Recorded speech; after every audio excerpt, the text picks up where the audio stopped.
Okay, we're here in Oslo for the Eurovision Song Contest 2010, and we're very pleased today to be with the United Kingdom representative, Josh Dubervig. Hello. Hi Josh, welcome to Oslo. Thank you very much. What are your impressions of Oslo so far? It's been beautiful. I think the main thing, I spent a lot of it on a ferry and a coach, actually travelling here. So yeah, I was allowed to, I spent a lot of time sort of looking out the window and seeing lots of lakes, and the air's very fresh here. I just feel like it's a nice kind of clean country. Yes, lovely. And are you happy with your rehearsal so far? I'm very happy, yeah. I think the first one we were kind of getting used to the arena, just the epicness of the, if that's a word, because it was just huge, and the sound was fantastic, and the lighting and the staging, and the second rehearsal was more of the performance. So I think, yeah, it's actually that's cool, yeah. And what's it like to work with the legendary Pete Waterman and Mike Stock? The Big P, yeah. I can't fault working with those guys. They're so funny.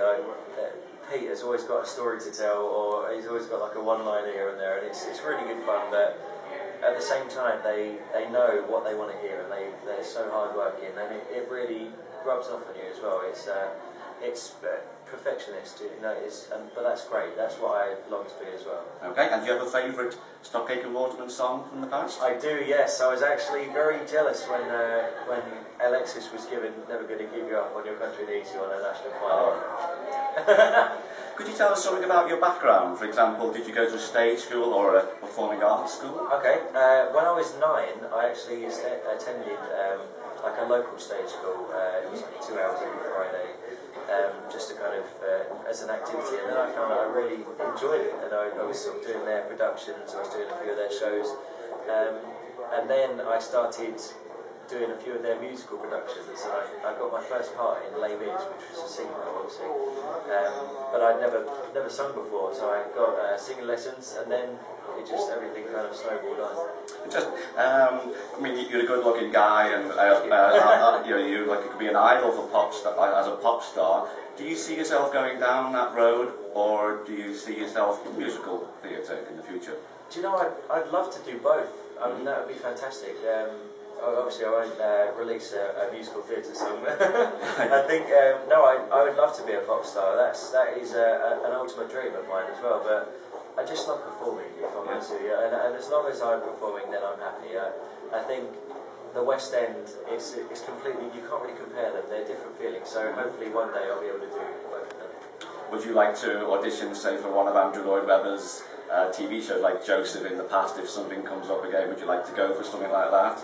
Or maybe go for something like the X Factor or Britain's Got Talent or something like that? I think X Factor and Britain's Got Talent were kind of to get people out there, and I think hopefully now the Eurovision has done that job for me, and if I do well, then who knows what's going to happen afterwards. But I think, no, I'd love to be in one of Andrew Lloyd Webber's shows, or even Les Mis again, but probably in the West End rather than amateur productions, or in Greece, or anything like that. As I say, I just love performing, so I would be happy to do any kind of role. And do you have a follow-up single planned or an album working on maybe at the moment? Well, that is one of the ambitions, is to try and get an album out there, but I mean, it all depends on Saturday. I mean, if I do well, then great. I mean, I'm sure hopefully someone will say, let's go further.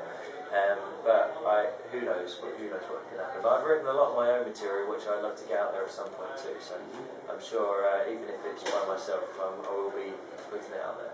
And have you heard all the songs from this year's Eurovision? I have, yes.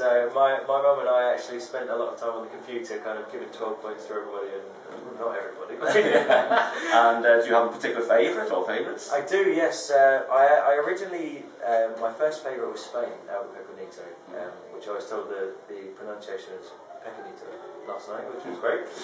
So I can say it properly now, which is good. But the one that sticks out for me all the time is Harold Scott from Israel. Right. Words. I think it's a beautiful ballad, and his voice is faultless. And I think he's great.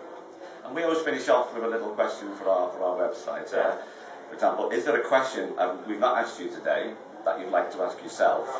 And if so, what would the answer be? It could be anything crazy. Okay. What would be, if I wasn't a singer, what would I be doing? And I would probably say I would maybe be some form of racing driver or something like that, because I just love driving. I love On the track, obviously not. But I love driving normally, but just not sort of racing on the streets or anything. Wow. But yeah, I think maybe a Formula One driver or something like that. Well, thank you very much, Josh. We wish you lots of luck for Thank you Saturday. very much. Good luck. Thank you. Yes, good luck. Thank you. Great to meet you. Thank you.